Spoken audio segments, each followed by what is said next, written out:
Hello बच्चों, let's see this question. This question says the de Broglie wavelength of an electron in the nth Bohr orbit is lambda n and the angular momentum is jn. Then तो आपको relation बताना किस किस के बीच में wavelength और आपका angular momentum. तो सबसे पहले तो की कॉन्सेप्ट लिखे यहाँ पर। आपका की कॉन्सेप्ट क्या होगा?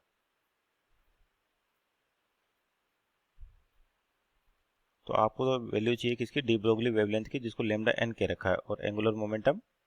तो बेसिकली यहाँ पर देखें तो डी ब्रोगली वेवलेंथ आपका किस में आता है? मेटर वेव के केस में। तो इसका बेसिक की कॉन्सेप्ट हो जाएगा मेटर वेव। और यहाँ पर साथ में क्या दे रखा है कि आपका एंगुलर मोमेंटम दे रखा है बोर मॉडल के लिए। तो यहाँ पर एक और की कॉन्सेप्ट लिख सकते हैं अपन। की कॉन्सेप्ट लिख सकते bore atomic model, Bohr's atomic model. तो ये आपके दो कॉन्सेप्ट है जो यहाँ काम आएंगे कि जैसे होता कि अकॉर्डिंग टू बोर कि आपका जो इलेक्ट्रॉन है तो न्यूक्लियस के अराउंड क्या करता है? एक ऑर्बिट में रोटेट करता है, जिसको स्टेबल ऑर्बिट कहते हैं अपन। और जिसका एंगुलर मोमेंटम क्या होता है? इंटीग्रल मल्टीपल होता है h/2π का। और ये बोलते हैं इलेक्ट्रॉन आपका कौन सा ऑर्बिट होगा? स्टेबल ऑर्बिट हो गया। यहाँ इस तरह से आपके इलेक्ट्रॉन क्या करते हैं? न्यूक्लियस के अराउंड रोटेट करते रहते हैं। तो यहाँ पर अगर एंगुलर मोमेंटम लिखें तो जो जे होगा, जिसको जे लिखा हुआ NH/2π, किसी भी nth ऑर्बिट के लिए क्या हो जाएगा? NH/2π। और पार्टिकल के लिए बात करते हैं, जैसे यहाँ पे इलेक्ट्रॉन है तो इसका मास भी होगा, तो एंगुलर मोमेंटम लिखा जाता है mRv।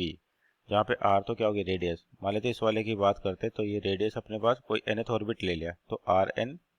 और यहाँ पे जो वेलोसिटी होगी मान लीजिए इलेक्ट्रॉन की Vn है। तो जो आपका रेडियस है किसी nth ऑर्बिट के लिए क्या होता है? प्रोपोर्शनल टू होता है n² z के। तो z आपका एटॉमिक नंबर है तो ये तो चेंज हो नहीं रहा है, यानी कि कह सकते हैं सिंपल r प्रोपोर्शनल टू क्या होगा? n²।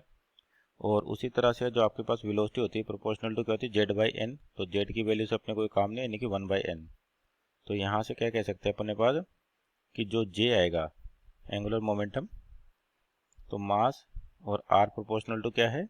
आपका n², यानी कि इसको भी प्रोपोर्शनल निशान में लिखें तो आपका n तो कांस्टेंट हो जाएगा, तो इसको भी m तो कांस्टेंट हो तो इसको भी हटाएं तो आपके पास जो j की वैल्यू आ जाएगी simple r proportional to n², यानी कि n² और v 1/n। तो यानी कि j प्रोपोर्शनल टू क्या हो जाएगा आपके पास? n।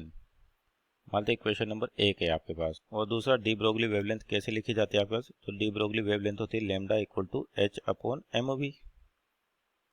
तो यहाँ से जो आपका v प्रोपोर्शनल टू क्या है? 1/n। तो यानी कि यहाँ से कह सकते हैं कि लैम्डा प्रोपोर्शनल टू क्या होगा? h constant, Planck constant, m मास आपके पास कांस्टेंट है। तो v की वैल्यू 1/n, यानी कि लैम्डा प्रोपोर्शनल टू क्या आ जाएगा? n आ जाएगा। तो ये बोलते हैं इक्वेशन नंबर 2। तो फ्रॉम 1 एंड 2, तो यानी कि जे भी प्रोपोर्शनल टू n है और लैम्डा भी प्रोपोर्शनल टू n है। इसका मतलब जे प्रोपोर्शनल टू क्या होगा? लैम्डा। तो किसी nth ऑर्बिट की बात करके तो लैम्डा n लिख देते इसको। और आपका एंगुलर मोमेंटम में किसी भी nth पार्टिकल की बात करेंगे तो जे एन लिख देते हैं, यानी कि जे एन प्रोपोर्शनल टू आएगा lambda N. So this is our final answer. So here आपके ऑप्शन देखें तो option number A is our right answer. Hope you understood well. Best of luck.